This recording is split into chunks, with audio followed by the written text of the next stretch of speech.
ব্রাহ্মণের কাঁধে যে পৈতেটা থাকে তাতে কটা সুতো থাকে বাবা? হ্যাঁ, 9টা। দেখুন এখানে অনেক ব্রাহ্মণ বাবারা রয়েছে। ব্রাহ্মণ নয় তবুও বাবারা জানেন, কেননা সাধারণত ব্রাহ্মণের কাঁধে যে পৈতেটা থাকে তাতে 9টি সুতো থাকে। তা এই যে 9টা সুতো এমনি এমনি নয়, এই 9টা সুতোর একটা বিশিষ্ট গুণ আছে। আমি বলছি না, শ্রীমদ্ ভাগবত বলছে এই 9টা সুতো 9টি গুণ বিশিষ্ট। নবগুণ থাকলে তবে সে হয় ব্রাহ্মণ। রাধে রাধে। নবগুণ 9টা গুণ বিদ্যমান যার মধ্যে সেই হয় ব্রাহ্মণ। আর 9টা গুণ কি কি? শ্রীমদ্ ভাগবত বলছে সম, দম, তপ, শৌচ, ক্ষান্তি, আর্জবমেব চ জ্ঞানম, বিজ্ঞানম, আস্তিক্যম, ব্রহ্মধর্ম স্বভাব। সম মানে অন্তরের ইন্দ্রিয়টাকে সংযম করা। সংযম এত সহজ ব্যাপার নয়। অন্তরিন্দ্রিয়কে সংযম, সম। দম বহিরিন্দ্রিয়গুলোকে সংযম করা।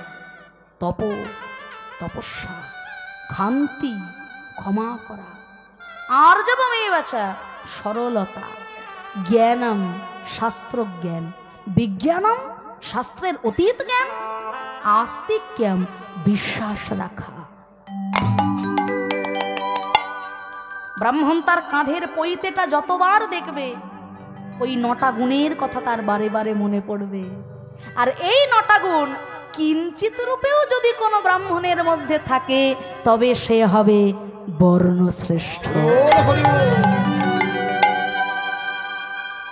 এই যে সময় ব্রাহ্মণদের এত গোড়ামি ছিল, এত কড়া শাসন ছিল, এত শোষণ ছিল, সেই সময়ে দাঁড়িয়ে মহাপ্রভু বলেছিলেন মুচি হয়েও শুচি হয় যদি কৃষ্ণ ভজে, আর ব্রাহ্মণ হয়েও চণ্ডাল হয় যদি কৃষ্ণ তেজে।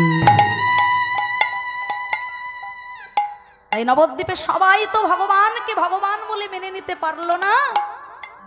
যারা যারা হরি বিমুখী, যারা কৃষ্ণ বিমুখী, তারা আমার গৌর হরিকে কম ব্যথা দেয়নি,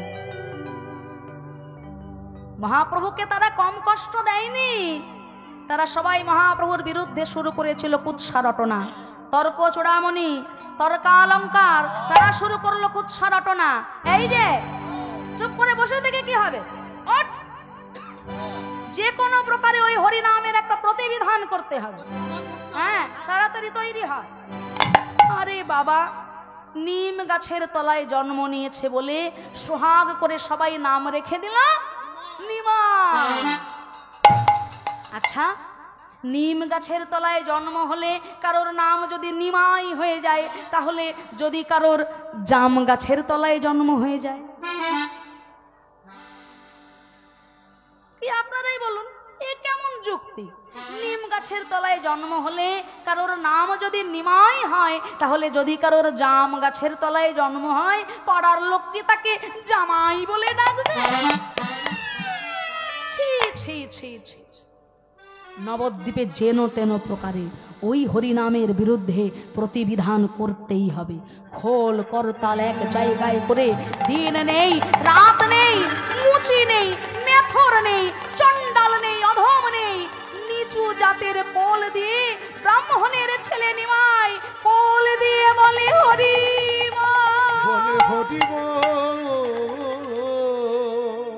না নাই অত জাতের বিচারে করে না, বিচার করে না। অধম চণ্ডাল পতিত যারে দেখে তারে কোল দিয়ে বলে সদা হরি।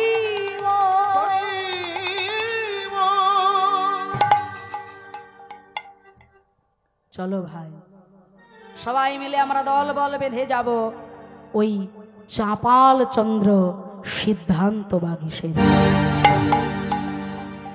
চাপাল গোপাল তখন মন প্রাণ দিয়ে ভবানী পূজায় ব্যস্ত হয়ে আছে।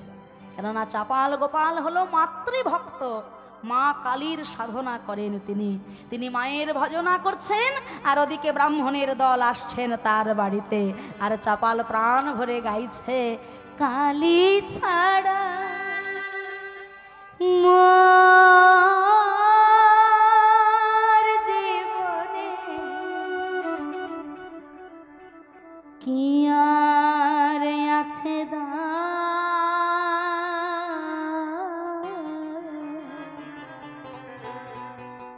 কালী কালী না আমার সর্বঙ্গে লিখে দিও কালী কালী না আমার সর্বঙ্গে লিখে দিও কালী কালী নাম আমার সর্বঙ্গে লিখে দিও কালী কালী ওগো যেদিন আমি জন্মেছিলাম মামা বলে ডেকেছিলাম, যেদিন আমি জন্মেছিলাম মামা বলে ডেকেছিলাম, এইবারে অন্তিম কালে কালী বলে, অন্তিম কালে কালী বলে ওগো মা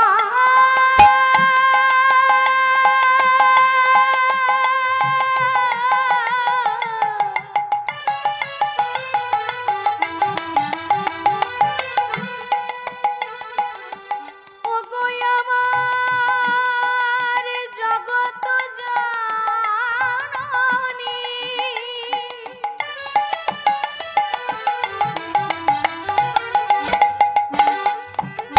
ওগো মা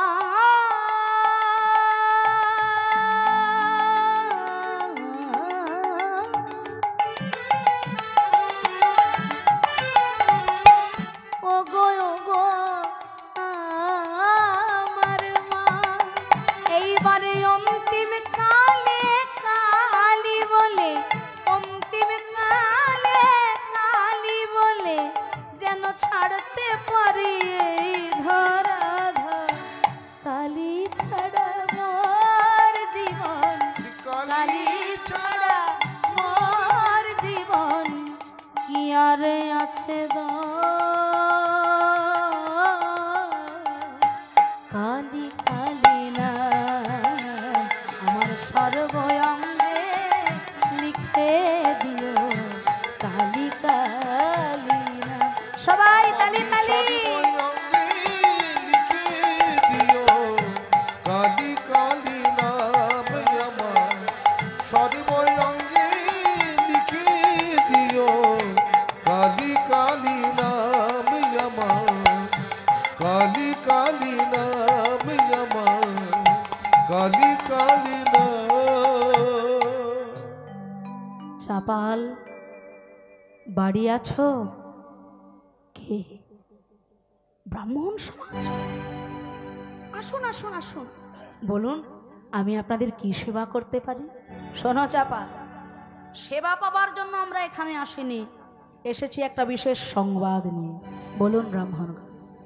শোনো, এই যে নবদ্বীপের হাটে বাজারে মাঠে সদা সর্বদা ওই খোল করতাল পেটানো এক নাম শুনছ কি? শুনেছি আমিও। শোনো চাপাল, এটা বড় চিন্তার ব্যাপার, সাধারণভাবে নিলে হবে না। ওই নাটের গুরু শ্রীবাস, হ্যাঁ, সবাই নাকি ওকে পণ্ডিত বলছে। ওরে আমার পণ্ডিত রে। তা যাই হোক, ওই শ্রীবাস পণ্ডিতের ঘরের ভেতরে এখন দেখছি রাত্রিবেলায় দরজা বন্ধ করে ওরা হরিনাম গাইছে।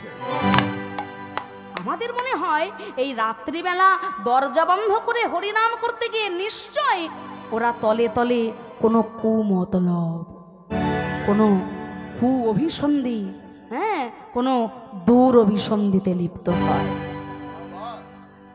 চাপাল চিন্তা করলো, তাই তো, হরিনাম করবে করুক, সবার সামনে করুক, কিন্তু রাত্রিবেলা দরজা বন্ধ করে এরা হরিনাম করছে কেন? ওরা তো জানে না বহিরঙ্গ ভক্ত শনে গৌর করেন নাম সংকীর্তন, আর সবার আড়ালে দরজা বন্ধ করে অন্তরঙ্গ ভক্ত শনে প্রভু করেন রস আস্বাদন। হরি বল, হরি বল। রসাস্বাদন অন্তরের গোপন ভজন কথা, অনুরাগের কথা, ভালোবাসার কথা। বহিরঙ্গ সবার কাছে তো বলা যায় না, তাই শ্রীবাসের ঘরের ভিতরে দরজা বন্ধ করে মধ্যরাত্রে আমার চৈতন্য মহাপ্রভু দুটো চোখের জলে বুক ভাসিয়ে হা কৃষ্ণ প্রাণ কৃষ্ণ বলে কাঁদত। বাইরের লোকরা যদি সেগুলো দেখে ঠাট্টা করবে, মস্করা করবে। দিগ্বিজয়ী পণ্ডিতকে যিনি তর্কযুদ্ধে পরাজিত করেছেন, সে একজন পুরুষ, কিন্তু সে যদি আজকে শাড়ি পরে জনসমক্ষে মাথায় ঘোমটা দিয়ে কৃষ্ণ বলে কাঁদে, সাধারণ মানুষ কি সেটা ভালোভাবে নেবে? নেবে না। সাধারণ মানুষ ভাববে পাগল হয়ে গেছে, মতিভ্রম হয়ে গেছে। একজন পুরুষ হয়ে মহিলাদের বস্ত্র শাড়ি পরে মাথায় ঘোমটা দিয়ে কাঁদছে, সাধারণ মানুষ তা ভালো চোখে নেবে না। তাই মধ্যরাত্রে মহাপ্রভু রাধা ভাবে বিভোর হয়ে অঙ্গের ওড়নাটা মাথায় ঘোমটা দিয়ে শাড়ির মতো পরে রাধা ভাবে ভরা গোরা কৃষ্ণ কৃষ্ণ বলে চোখের জলে ভেসে যায়। সাধারণ মানুষ তো তা ভালোভাবে নেয় না বাবা। কেননা নবদ্বীপে জন্মগ্রহণ করলো বলে সবাই কি আমার গৌরকে চিনল? নবদ্বীপে জন্ম নিল বলে সবাই কি আমার গৌরকে ভালোবাসলো? শুধু নবদ্বীপ কেন, এই বাংলায় জন্মগ্রহণ করেছেন আমার চৈতন্য মহাপ্রভু। গৌর কাদের? গৌর কাদের? আমেরিকানদের, ফরেনারদের? গৌর আমাদের। গৌর আমাদের সম্পদ। এই বাংলায় জন্মগ্রহণ করেছেন আমার চৈতন্য মহাপ্রভু। এই বাংলায় জন্ম নিয়েছি আমরাও। আমরা সবাই কি আমার গৌরকে ভালোভাবে মেনে নিতে পারি? ভালোবাসতে জানি সবাই? সবাই আমরা গৌরকে ভালোবাসতে জানি না। এখনো পর্যন্ত দোল পূর্ণিমার দিন চলে যাবেন সুধাম নবদ্বীপে, দেখবেন লক্ষ লক্ষ বিদেশি ভক্ত খালি পায়ে হা গৌর বলে ফরেনাররা নেচে বেড়াচ্ছে। তাই তো বাবা। কিন্তু সেই দোল পূর্ণিমার দিন আমার ছোট ছেলের হাতে কি আমি একটা মালা তুলে দিয়ে বলেছি, বাবা আজকে চৈতন্য মহাপ্রভুর জন্মতিথি, মহাপ্রভুর গলায় একটা মালা পরিয়ে দাও তো? বলেছি?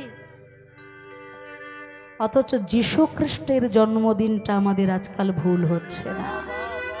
রাধে রাধে। 25শে ডিসেম্বরের 5 দিন আগে থেকে বড় বড় দামি দামি কেক বাড়িতে সাজানো ভর্তি। হাটে মাঠে বাজারে পথে ঘাটে যেখানেই যাও কে কে কে কে ছয়লা। অন্য ধর্মকে ছোট করার জন্য এ কথাটা আমি বলছি না, বলার উদ্দেশ্য হলো এটাই, অন্য ধর্মকে ভালোবাসা আমাদের ধর্মের নিয়ম। সর্বধর্মকে সমান চোখে দেখা সনাতন ধর্মের নিয়ম, কিন্তু অন্য ধর্মকে ভালোবাসতে গিয়ে আজকে নিজের ধর্মটাকেই আমরা জলাঞ্জলি দিয়ে ফেলছি। এটা তো উচিত নয়। অবশ্য অন্য ধর্মকে সম্মান করব, তা বলে নিজের ধর্মটাকে একবারে জলাঞ্জলি দিয়ে নয়। যীশু খ্রিস্টের জন্মদিন আমাদের মনে থাকে, কিন্তু চৈতন্য মহাপ্রভুর জন্মদিন অনেকে জানেই না। দোল পূর্ণিমার দিন মহাপ্রভুর জন্মতিথি অনেকে জানে। কলকাতা কেন হবে? সূর্য উঠলো আমাদের ঘরে, সেই সূর্যের আলোয় আজকে বিদেশিরা হয়ে যাচ্ছে আলোকিত, আর আমরা পড়ে গেলাম অন্ধকার আচ্ছন্ন। আজকে বিদেশিরা নবদ্বীপে পড়ছে লাল পেড়ে সাদা শাড়ি, ধুতি পাঞ্জাবি, কপালে তারা তিলক রচনা করছে, আর আমরা একটা জিন্সের প্যান্টে যতগুলো ছেঁড়া ফাটা থাকে তার মূল্য আজকাল তত বেশি হয়ে যায়। হরি বল হরি। বাস্তব ঘটনা। এত ছেঁড়া ফাটা প্যান্ট পরে মানুষ রাস্তায় বেরোয় কি করে? মানে আগেকার দিনে আমাদের যদি প্যান্ট একটু ছিঁড়ে যেত, হয় সেটা বাদ দিতাম, না হলে মাকে বলতাম একটু সেলাই টেলাই করে দাও, কত ছেঁড়া পরে বেরোতাম না।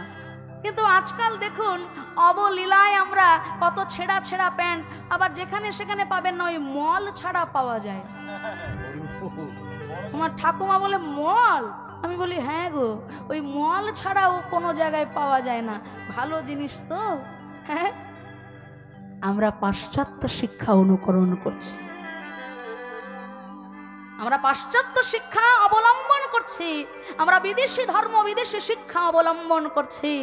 কিন্তু বিদেশি ধর্ম বিদেশি শিক্ষা আজকে আমরা শিখতে শিখতে আপডেটেড হতে হতে নিজের ধর্মটাকে আমরা কখন যে জলাঞ্জলি দিয়েছি আমরা জানি না।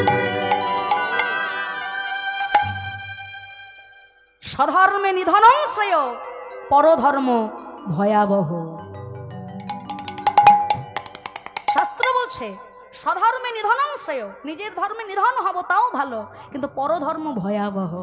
মাইকেল মধুসূদন দত্ত, মধুসূদন দত্ত তিনি বিদেশে গেলেন, বিদেশি উপাধি পেলেন, তিনি বিদেশি কবি হবার বাসনা জাগিয়ে নিজেকে মধুসূদন দত্ত থেকে মাইকেল মধুসূদন দত্ত করলেন। কিন্তু তার পরবর্তী জীবনটা একবার আপনারা পড়ে দেখেছেন? কত কষ্টে তার দিন কেটেছিল।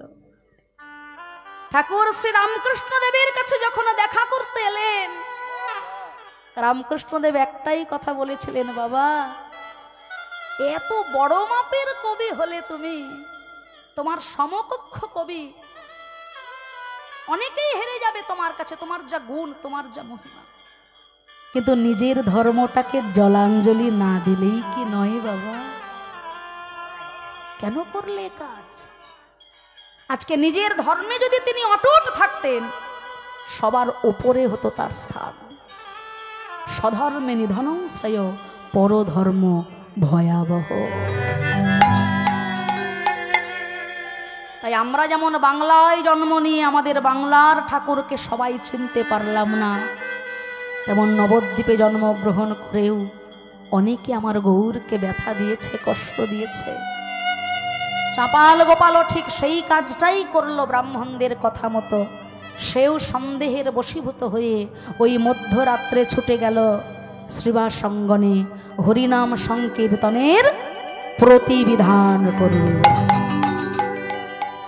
ছুটে গেল হরিনামের প্রতিবিধান করবে বলে চাপাল গোপাল। কিভাবে যাচ্ছে না, হাতে মদের হাঁড়ি, মদ্য ভাণ্ড, সিঁদুর, পাঁঠার মাথা, রক্ত চন্দন, জবার মালা নিয়ে হরিনামের প্রতিবিধান করবে বলে, শ্রীবাস অঙ্গনে ভবতারিণী পুজো করবে বলে, শ্রীবাস অঙ্গনে ছাগ বলি দিয়ে মাতৃ আরাধনা করবে বলে চাপাল ছুটে গেল শ্রীবাস অঙ্গনের দিকে। আর ওদিকে শ্রীবাস অঙ্গন মাঝ প্রেমের ঠাকুরে আমার সোনার গোড়ারা, আজ রাধা ভাবে বিভাবিত হয়ে অঙ্গের ওড়নিটি মাথায় লই, দুটি চোখের জলে কৃষ্ণ কৃষ্ণ বলে কাঁদে।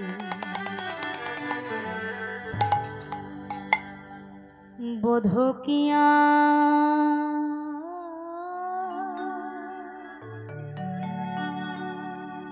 বলিব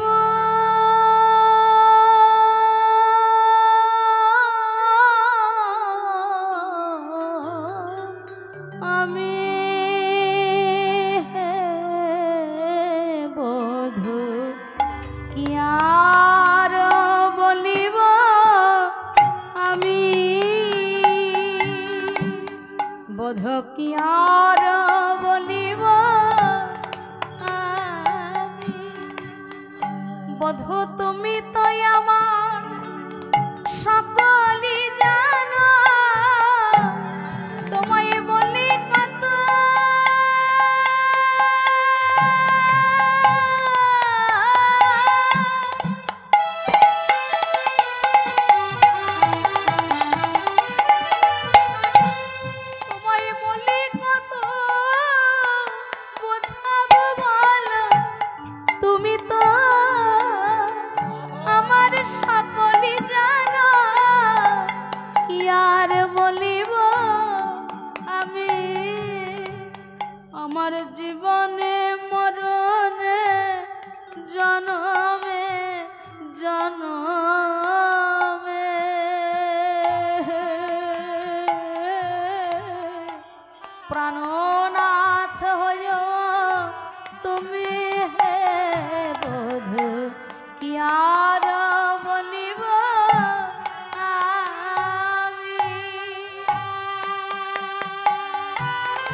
তোমার চরণে আরে আমার পরাণে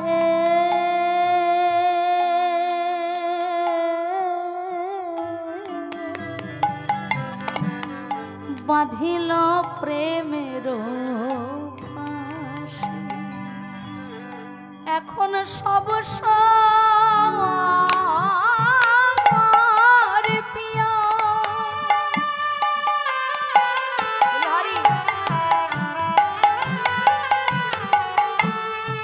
প্রাণবধূ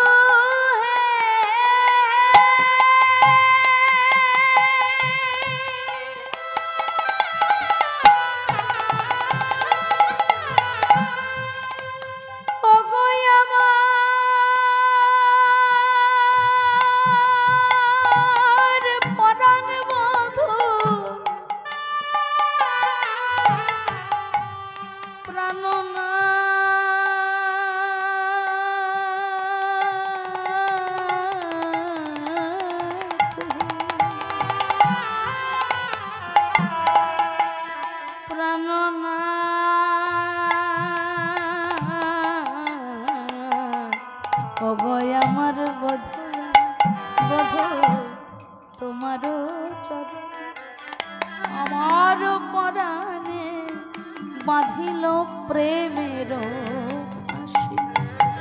সব সমর্পিয়া এক মন হইয়া নিশ্চয় হইলাম দাসী। আমি বিনামূল বিকায়ে দিলাম হরিবল হরিবল বিনামূল বিকায়ে দিলাম। আমার এই আপন বলতে কিছু রাখি নাই বধূ বিনামূল বিকায়ে দিলাম। আপনি বলতে কিছু রাখিলাম লাগো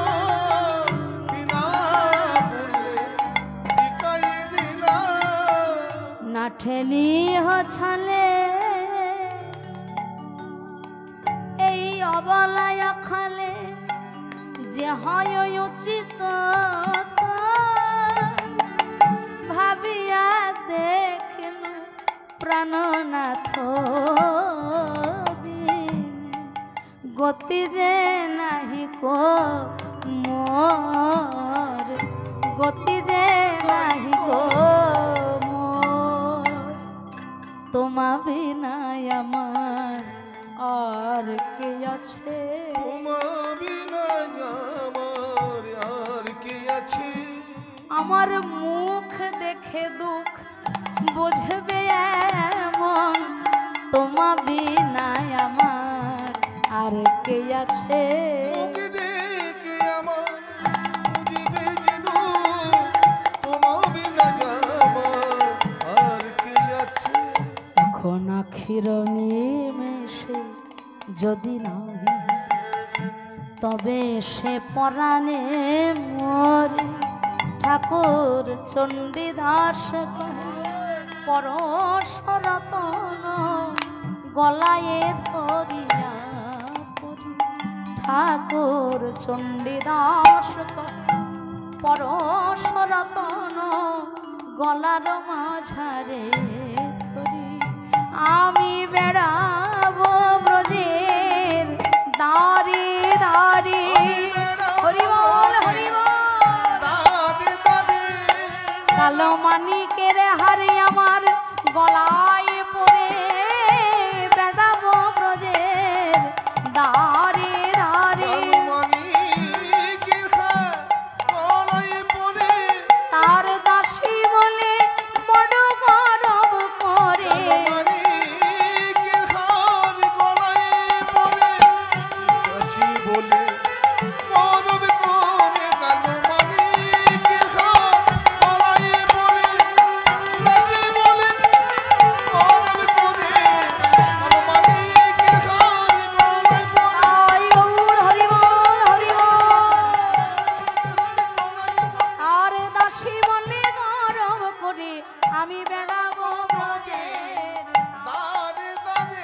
পুরচণ্ডী দাসে কহে পরশরতন গলার মাঝারে